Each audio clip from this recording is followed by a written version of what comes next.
Assalamualaikum warahmatullahi wabarakatuh. Di sini saya sebagai moderator dari kelompok 5 yang ingin mempresentasikan materi tentang sistem pencernaan. Sebelumnya perkenalkan, nama saya Tiara Adentizen dan membawa rekan saya yang pertama Sito Suci, Elizabeth Renata, Alzain Nabila Puspita Tiara, Pawestri Sekar Ayu Lestari, Muhammad Raihan Galih, Zaskia Lutfi Paraswati, Mutiara Wulandari. Ya, jadi di sini saya akan menjelaskan materi tentang sistem pencernaan. Sistem pencernaan adalah sistem dari tubuh manusia ke makhluk hidup lainnya yang bertanggung jawab untuk mengolah makanan menjadi makanan yang dapat diserap oleh tubuh. Jadi, organ-organ sistem pencernaan itu dibagi menjadi 6. Yang pertama itu ada mulut, kerongkongan, lambung, usus halus, usus besar, dan anus, yang akan dijelaskan oleh rekan saya yang bernama Elizabeth. Terima kasih. Selamat siang semuanya, di sini saya Elizabeth Renata akan menjelaskan organ-organ yang berperan pada sistem pencernaan manusia. Jadi, organ-organ yang berperan pada sistem pencernaan manusia itu yang pertama ada mulut, kerongkongan, lambung, kantung empedu, pankreas, usus halus, usus besar, rektum, dan juga anus. Yang pertama saya akan menjelaskan tentang mulut. Nah, jadi saya akan menjelaskan organ yang pertama yaitu organ mulut. Organ mulut adalah awal saluran pencernaan. Di dalam mulut manusia tersusun atas gigi, lidah, air liur, dan juga kelenjar lidah. Ada dua proses yang terjadi di mulut, yaitu proses kimiawi dan proses mekanik, supaya makanan bisa masuk ke dalam pencernaan. Jadi yang pertama saya akan menjelaskan proses mekanik. Jadi proses mekanik itu adalah proses mengubah makanan menjadi bagian-bagian kecil, yaitu dengan cara mengunyahnya. Yang berperan dalam proses mekanik ini adalah gigi. Yang kedua itu ada proses kimiawi. Proses kimiawi itu memecah nutrisi dalam makanan supaya lebih mudah diserap oleh tubuh. Dilakukan oleh air liur, kelenjar ludah. Nah, jadi kelenjar ludah ini menghasilkan beberapa enzim, yaitu enzim amile dan enzim lipase. Enzim amile ini enzim yang berfungsi mencerna karbohidrat menjadi disakarida. Lalu enzim lipase adalah enzim untuk memecah lemak trigliserida menjadi monoglisida dan diglesida. Selain itu, fungsi air liur yaitu adalah untuk melembabkan makanan, menjaga kebersihan mulut, dan memudahkan proses menelan makanan. Sekarang saya akan menjelaskan organ kedua, yaitu esofagus atau yang sering disebut dengan kerongkongan. Kerongkongan atau esofagus adalah organ pencernaan yang berfungsi untuk menghubungkan mulut dengan lambung, serta menyalurkan makanan dan minuman ke dalam lambung. Nah, faring atau tenggorokan itu tuh organ berbentuk tabung yang menghubungkan mulut, hidung dengan kerongkongan. Terus fungsi faring ini adalah membantu menelan makanan, mencegah makanan dan minuman ke saluran pernapasan. Yang kedua itu ada esofagus atau kerongkongan, berfungsi untuk membawa makanan dan minuman dari mulut ke lambung. Kerongkongan memiliki dua otot berbentuk cincin yang disebut strimphir yang berfungsi untuk membuka dan menutup saat menelan. Nah, yang kedua, bagian-bagian tenggorokan yang pertama itu ada faring. Faring itu saluran nafas berbentuk pipa dengan panjang 15 cm. Yang kedua itu ada epiglotis. Epiglotis adalah atau katup yang sifatnya elastis atau lentur. Epiglotis adalah bagian yang menentukan apakah makanan dan minuman masuk ke jaluran tepat dan bukan ke saluran pernapasan. Ketika ada makanan yang masuk dan akan ditelan, maka katup epiglotis akan menutup saluran udara. Jadi, saluran kerongkongan atau esofagus ini memiliki panjang 20 cm dan dilapisi oleh mukosa. Sekarang saya akan menjelaskan organ yang ketiga, yaitu organ lambung. Jadi, lambung ini adalah bagian terpenting dalam proses pencernaan. Organ pencernaan yang menyerupai bentuk yang seperti ini memiliki jumlah fungsi yang penting. Nah, sebelumnya saya akan menjelaskan bagian-bagian lambung. Jadi, bagian-bagian lambung itu yang pertama di atas ada otot stringer atas untuk mencegah makanan dari lambung kembali ke kerongkongan. Yang kedua ada fundus. Fundus berbentuk seperti kubah, letaknya di atas badan lambung. Lalu yang ketiga ada pylorus atau terowongan yang menghubungkan lambung dengan usus halus. Otot Springer bawah untuk mencegah makanan dari lambung sembarang masuk ke usus halus. Dan selanjutnya ada kardiak, bagian lambung yang berfungsi dengan sejalan dengan esofagus. Nah, di lambung ini juga terjadi proses kimiawi dan proses mekanik. Pada lambung, proses mekaniknya itu adalah dengan cara melibatkan lapisan otot lambung guna menghancurkan makanan menjadi lebih kecil dan lebih halus. Lalu untuk proses kimiawi itu dibantu oleh asam lambung serta hormon lainnya. Nah, proses dari kimiawi dan juga proses mekanik ini bertujuan untuk memecah zat gizi terutama protein menjadi molekul yang kecil dan mudah diolah untuk usus halus. Selain dari itu, fungsi dari lambung yaitu yang pertama adalah tempat menyimpan makanan sementara, yang kedua itu memecah asam dari makanan yang dikonsumsi, yang ketiga yaitu mengirimkan makanan ke fase berikutnya menuju usus halus. Jadi di sini saya akan menjelaskan tentang usus halus. Usus halus itu adalah bagian dari sistem pencernaan yang memiliki tugas utama yaitu menyerap nutrisi, makanan, dan minuman serta menjalankan berbagai proses pencernaan lainnya. Proses pencernaan makanan dalam usus halus didukung oleh gerakan peristaltik usus, yaitu gerakan seperti gelombang yang terjadi akibat kontraksi dan relaksasi dinding otot halus, serta adanya bantuan enzim untuk mempercepat proses pemecahan zat dalam makanan. Nah, usus halus ini memiliki panjang 7 meter. Organ ini tuh berada memanjang dari bagian dasar lambung atau pilorus hingga area pertemuan antara bagian awal dan akhir. Usus halus terdiri dari 3 bagian yaitu duodenum, jejunum, dan ileum. Nah, jadi saya akan menjelaskan bagian yang pertama yaitu duodenum atau usus 12 jari. Jadi duodenum atau usus 12 jari ini adalah bagian pertama dan terpendek pada usus halus.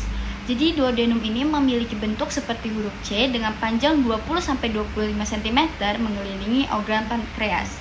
Fungsi dari duodenum sendiri itu adalah sebagai tempat awal penyerapan makanan. Yang kedua itu ada jejunum atau usus kosong. Jejunum atau usus kosong ini berfungsi untuk menyerap gula, asam amino, dan juga asam lemak.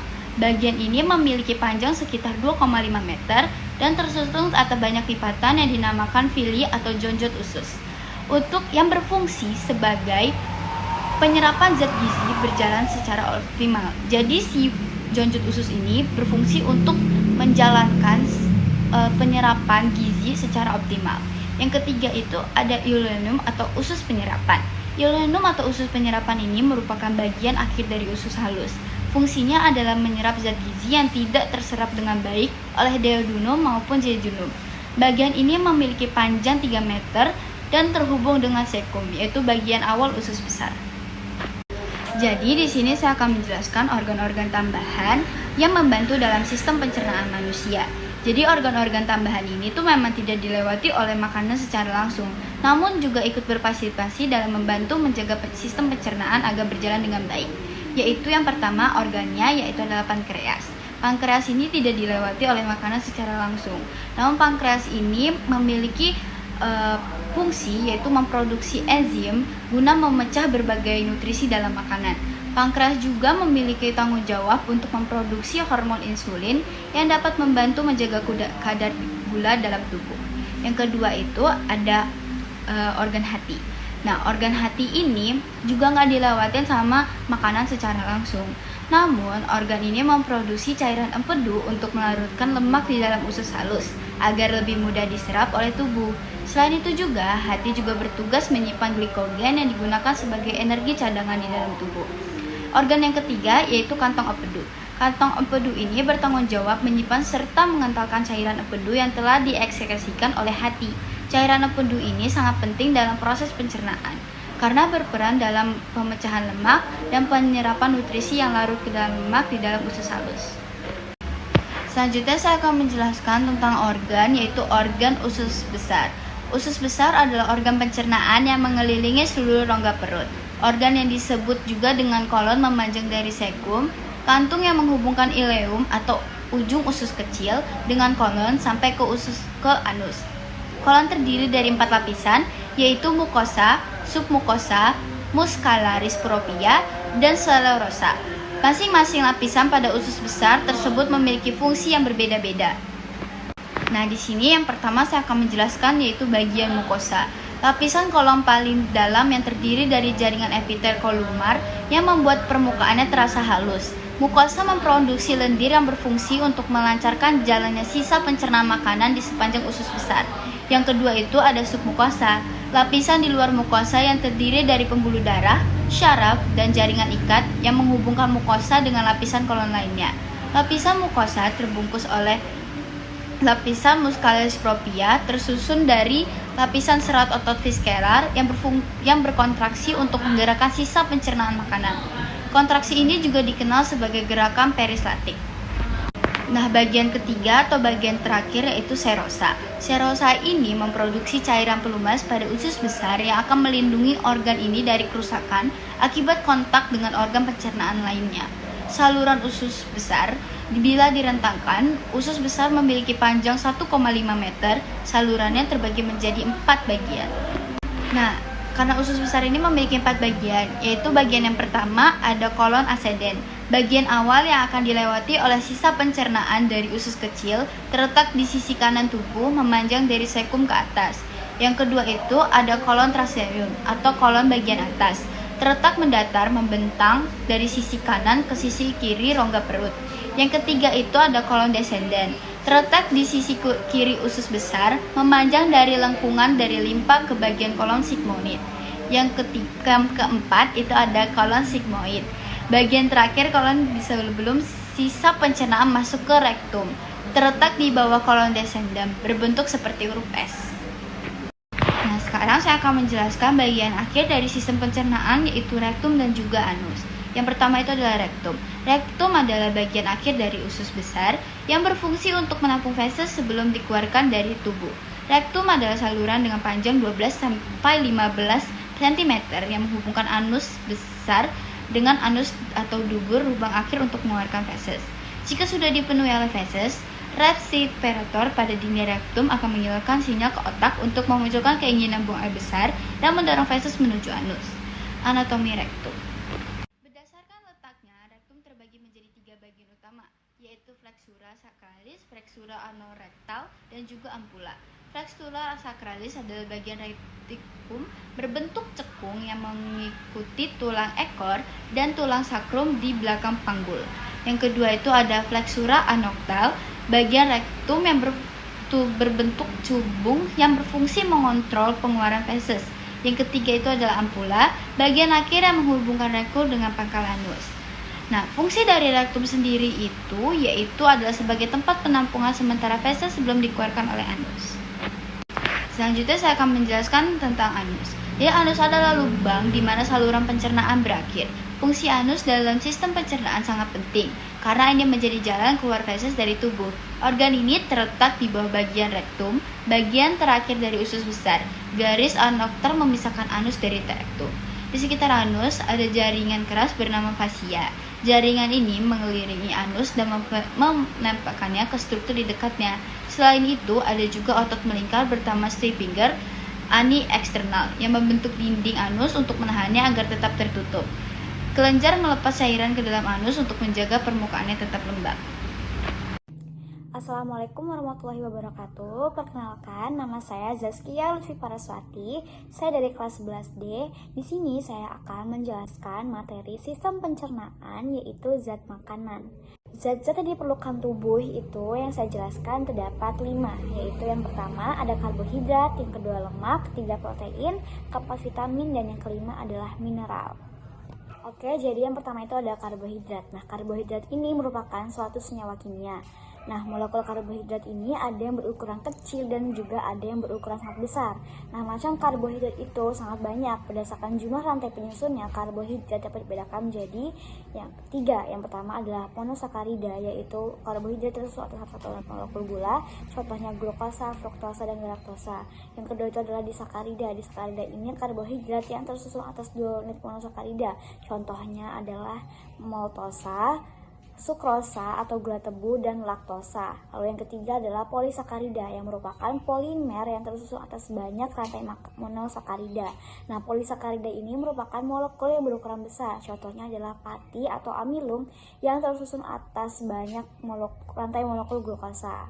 Lalu pada makanan itu ada 3 karbohidrat yang terpenting, yaitu yang pertama amilum, yaitu atau pati merupakan zat tepung yang terdapat pada makanan pokok. Yang kedua adalah sukrosa, Yang rasanya manis disebut juga gula tebu. Yang ketiga adalah selulosa, adalah serat kasar yang merupakan komponen dinding sel tumbuhan. Oke, jadi di dalam tubuh karbohidrat itu memiliki beberapa fungsi penting, antara lain sebagai sumber energi utama tubuh, sebagai bahan baku penyusun senyawa lain misalnya lemak dan asam amino, lalu sebagai bahan baku penyusun komponen sel misalnya asam nukleat dalam nukleus, dan glikoprotein pada permukaan sel. Lalu karbohidrat itu juga adalah bentuk serat kasar, selulosa itu membantu kelancaran pada proses pencernaan makanan. Sumber karbohidrat terutama berasal dari makanan pokok kita. Makanan pokok biasanya berbiji-bijian atau umbi-umbian yang banyak mengandung pati atau amilum seperti gandum, beras, jagung, ubi kayu atau singkong, dan kentang. Nah, buah-buahan yang manis dan minuman yang manis juga itu merupakan sumber karbohidrat terutama sukrosa. Oke, jadi yang kedua itu adalah lemak. Nah, lemak ini merupakan suatu senyawa organik yang tidak dapat larut di dalam air. Berdasarkan komponen penyusunnya, lemak itu dapat dibedakan menjadi bermacam-macam. Yang pertama adalah trigliserida atau triacylglycerol, merupakan senyawa lemak yang paling sederhana, tersusun atas satu molekul gliserol dan 3 rantai asam lemak. Yang kedua ada fosfolipid, itu adalah lipid atau lemak yang mengandung fosfat. Yang ketiga lipoprotein yang merupakan gabungan antara lemak dan protein. Yang keempat ada steroid yang merupakan salah satu bentuk lipid, namun yang paling dikenal adalah kolesterol, yaitu yang dapat menyebabkan penyumbatan pembuluh darah sehingga mengakibatkan aterosklerosis. Nah, berdasarkan ada tidaknya ikatan rangkap pada rantai karbon asam lemaknya, lemak itu dapat dibedakan menjadi 2. Yang pertama adalah lemak jenuh. Nah, lemak jenuh ini tidak memiliki ikatan rangkap pada rantai karbon asam lemaknya. Yang kedua, lemak tak jenuh. Nah, lemak tak jenuh ini kebalikan dari lemak jenuh, yaitu memiliki ikatan rangkap pada rantai karbon asam lemaknya. Lalu terdapat fungsi lemak. Yang pertama sebagai cadangan energi, yang kedua lapisan lemak pada kulit melindungi tubuh dari hawa dingin, lalu sebagai komponen penyusun membran sel dan membran organel sel, dan juga melindungi organ-organ vital seperti jantung, ginjal, dan juga sebagai pelarut vitamin E, D, A, dan K agar dapat diserap oleh tubuh. Nah, berdasarkan sumbernya, lemak itu dapat dibedakan menjadi lemak nabati, yaitu lemak yang berasal dari tumbuh-tumbuhan, dan juga lemak hewani, yaitu lemak yang berasal dari hewan. Nah, lemak hewani ini merupakan lemak jenuh, sedangkan lemak nabati itu merupakan lemak tak jenuh. Lalu yang ketiga itu ada protein. Nah, protein ini merupakan polimer yang tersusun atas monomer yang berupa asam amino. Ada 20 jenis asam amino penyusun protein tubuh manusia. Ke-20 asam amino tersebut dapat dikelompokkan menjadi asam amino esensial dan asam amino non-esensial. Asam amino esensial itu merupakan asam amino yang tidak dapat dibuat di dalam tubuh manusia. Adapun asam amino non-esensial merupakan asam amino yang dapat dibuat di dalam tubuh manusia, sehingga kebutuhan asam amino ini tidak harus didatangkan dari luar tubuh dalam bentuk makanan. Lalu ada fungsi protein. Nah, protein ini memiliki fungsi yang sangat penting bagi pertumbuhan karena protein merupakan zat pembangun sel-sel tubuh. Nah, anak-anak ini memerlukan protein lebih banyak dibandingkan orang dewasa karena anak-anak sedang mengalami masa pertumbuhan. Di dalam tubuh, protein itu memiliki banyak fungsi, diantaranya sebagai biokalisator atau enzim, sebagai molekul pengangkut misalnya hemoglobin berfungsi untuk mengangkut oksigen, sebagai penyusun komponen sel misalnya aktin dan miosin, sebagai alat pertahanan tubuh misalnya antibodi, sebagai alat pengatur fungsi biologis misalnya hormon, sebagai cadangan nutrisi misalnya kasein yang terdapat dalam susu. Nah, banyak sekali bahan makanan yang merupakan sumber protein. Berdasarkan sumbernya, protein itu dapat dibedakan menjadi protein hewani dan protein nabati. Contoh sumber protein hewani itu seperti protein yang berasal dari hewan, seperti daging, telur, ikan, udang, susu, kerang, dan kepiting. Nah, contoh sumber protein nabati itu antara lain kacang tanah, kedelai, jagung, tempe, kelapa, tahu. Lalu yang keempat itu adalah vitamin. Nah, vitamin ini merupakan senyawa organik yang diperlukan oleh tubuh dalam jumlah tidak banyak, tetapi harus selalu tersedia dalam tubuh. Hampir semua vitamin itu merupakan senyawa organik esensial sehingga harus disediakan dari makanan karena tubuh kita tidak dapat membuatnya, kecuali vitamin D. Nah, vitamin D ini dapat dibuat di dalam kulit di bawah sinar matahari secara langsung. Vitamin ini dapat dibedakan menjadi 2 kelompok, yaitu vitamin yang larut dalam lemak dan vitamin yang larut dalam air. Nah, contoh vitamin yang larut dalam lemak itu terdiri atas vitamin A, D, E, dan K. Sedangkan vitamin yang larut dalam air itu adalah vitamin C dan vitamin B.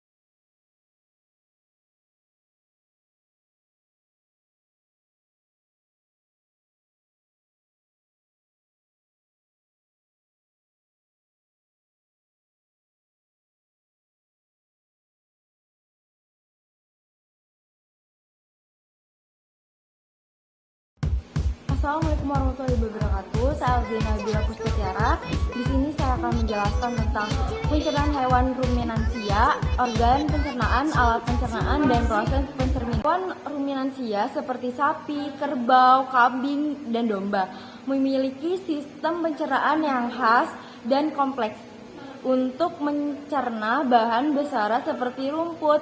Berikut adalah penjelasan tentang organ pencernaan, alat pencernaan, dan proses pencernaan pada ruminansia. Berikut adalah beberapa organ yang terdapat pada ruminansia. Yang pertama ada mulut, mengandung gigi dan lidah untuk mengunyah dan memecahkan makanan. Air liur membantu melumasi makanan dan mengandung enzim amilase. Yang kedua ada kerongkongan, menghubungkan mulut ke lambung dan memungkinkan makanan yang telah dikunyah untuk kembali ke mulut saat proses merenung. Yang ketiga, lambung. Lambung terdiri dari 4 bagian. Yang pertama ada rumen, tempat fermentasi oleh mikroorganisme untuk memecahkan serat menjadi asam lemak yang mudah menguap. Yang kedua ada retikulum, menyaring partikel besar yang akan dikunyah ulang. Lalu yang ketiga ada omasum, menyerap udara dan nutrisi. Yang keempat obomasum adalah lambung sejati yang menghasilkan enzim pencernaan untuk mencerna makanan yang lebih lanjut.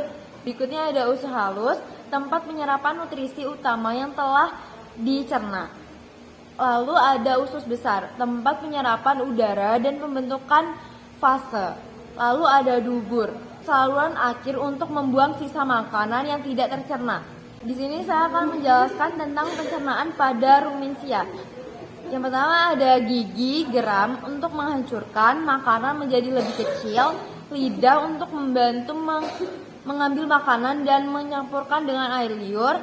Air liur yaitu mengandung enzim dan membantu menciptakan kondisi basah untuk fermentasi di rumen. Ada menelan. Hewan akan menelan makanan tanpa mengunyah sepenuhnya.